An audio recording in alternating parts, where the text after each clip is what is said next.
Hello guys, welcome to our channel Vani Venkata official. ఈ వీడియోలో మనం కడప జిల్లా ఒంటిమిట్టలో ఉన్న కోదండరామస్వామి దేవాలయం గురించి తెలుసుకోబోతున్నాం. ఈ ఆలయం యొక్క విశిష్టత ఏంటి, దీని స్థల పురాణం గురించి కూడా మనం ఈ వీడియోలో తెలుసుకుందాం. యాక్చువల్గా మేము హైదరాబాద్ నుంచి తిరుపతి వెళ్లేటప్పుడు మార్గ మధ్యంలో ఈ దేవాలయం దగ్గర ఆగి దర్శనం చేసుకున్నాం. ఒంటిమిట్టను ఏకశిలా నగరం అని కూడా పిలుస్తారు. ఈ ఆలయంలో విగ్రహాలను జాంబవంతుడు ప్రతిష్ఠించారని ప్రతీతి.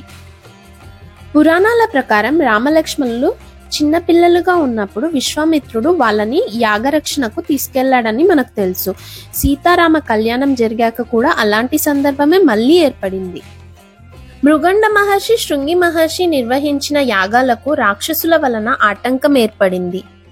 అప్పుడు ఆ మహర్షులు రాముణ్ణి ప్రార్థించగా దుష్ట శిక్షణ కోసం సీతాలక్ష్మణ సమేతమై ఈ ప్రాంతానికి వచ్చి యాగరక్షణ చేశాడని పురాణాలు చెబుతున్నాయి. అందుకు ప్రతీకగా ఆ మహర్షులు సీతారామ లక్ష్మణ విగ్రహాలను ఏకశిలపై చెక్కించగా జాంబవంతుడు ప్రాణప్రతిష్ఠ చేశాడని ఇక్కడి ప్రజల విశ్వాసం. ఈ ఆలయానికి ఇంకో ప్రత్యేకత కూడా ఉంది. దేశంలో మరెక్కడా లేని విధంగా సీతారామ లక్ష్మణులను ఒకే శిలపై మనం ఇక్కడ చూడవచ్చు. అందుకే దీనికి ఏకశిలా నగరం అని పేరు కూడా వచ్చింది. అయితే రామాలయం ఉందంటే సీతా లక్ష్మణులతో పాటు ఆంజనేయ స్వామి తప్పకుండా ఉంటాడు. కానీ ఒంటిమిట్ట ఆలయంలో హనుమంతుని విగ్రహం ఉండదు. దేశంలో ఆంజనేయ స్వామి లేకుండా ఉన్న రామాలయం ఇదొక్కటే. ఈ దేవాలయంలో శ్రీరామ తీర్థం కూడా ఉంది. అరణ్యవాసం చేసేటప్పుడు రాముడు ఈ ప్రదేశాన్ని సందర్శించాడని రామాయణంలో కూడా ఉంది. ఒకరోజు సీతాదేవికి దాహం వేయగా ఆ దాహాన్ని తీర్చడానికి తన బాణాన్ని సంధించి పాతాళ గంగను పైకి తెప్పించాడట ఆ రాముడు. ఆ నీటిని తాగి సీతాదేవి తృప్తి చెందినది అని ఇతిహాసాల్లో చెప్పబడింది. ఆ పాతాళ గంగే నేటి రామతీర్థంగా పిలువబడుతుంది. ఒంటిమిట్ట ఆలయంలో మరో ముఖ్యమైన ఆకర్షణ ఇమాంబేగ్ బావి. 1640వ సంవత్సరంలో కడపను పరిపాలించిన అబ్దుల్ నబీ ఖాన్ ప్రతినిధిగా పనిచేసేవారు ఇమాంబేగ్ అనే వ్యక్తి. ఈ ఆలయానికి వచ్చిన భక్తులను మీ దేవుడు పిలిస్తే పలుకుతాడా అని ప్రశ్నించేవాడట.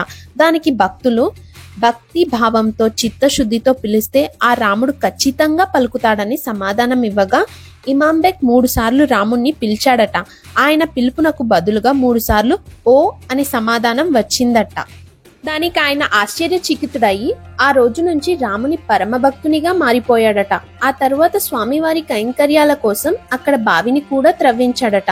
ఆయన పేరు మీదుగానే ఈ బావిని ఇమాంబేగ్ బావిగా వ్యవహరించడం జరుగుతుంది.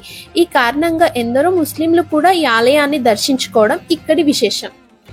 పుట్టపర్తికి వచ్చే ఎందరో విదేశీయులు కూడా ఈ ఆలయాన్ని దర్శించుకోవడానికి ఇక్కడికి వస్తుంటారు. ఒంటిమిట్ట ఆలయంలో ప్రతి ఏటా శ్రీరామనవమి ఉత్సవాలు 9 రోజులు ఘనంగా నిర్వహిస్తారు. రాష్ట్ర ప్రభుత్వం పట్టు వస్త్రాలు, తలంబ్రాలను సమర్పించడం ఆనవాయితీగా వస్తుంది. ఆలయ గోపురం చాలా పెద్దదండి. ఇది చాలా పురాతనమైన ఆలయము. ఈ కట్టడాన్ని బట్టే మనకు అర్థమైపోతుంది ఈ ఆలయం అనేది ఎంత పురాతనమైంది అనేది. ప్రధాన గోపురం దాటుకొని వస్తూనే మనకి విశాలమైన ఆలయ ప్రాంగణం కనిపిస్తుంది. ఆలయం చాలా విశాలంగా ఉంటుందండి.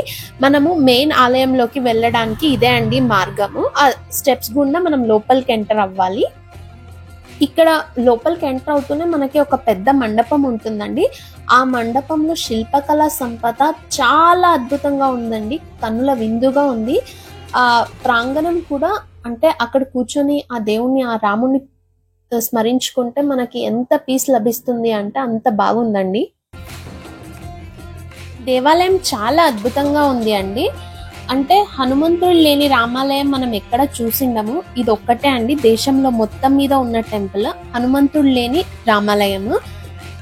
మీకు కానీ కడపలో ఏదైనా పని ఉండి వచ్చినా కానీ, లేకపోతే తిరుపతి వెళ్ళే దారిలో కానీ ఈ టెంపుల్ని ఖచ్చితంగా విజిట్ చేసుకోండి. చాలా అద్భుతమైన టెంపుల్. కూర్చుంటే ఆ రాముని తలుచుకుంటే ఆ ప్రశాంతతే వేరే అండి.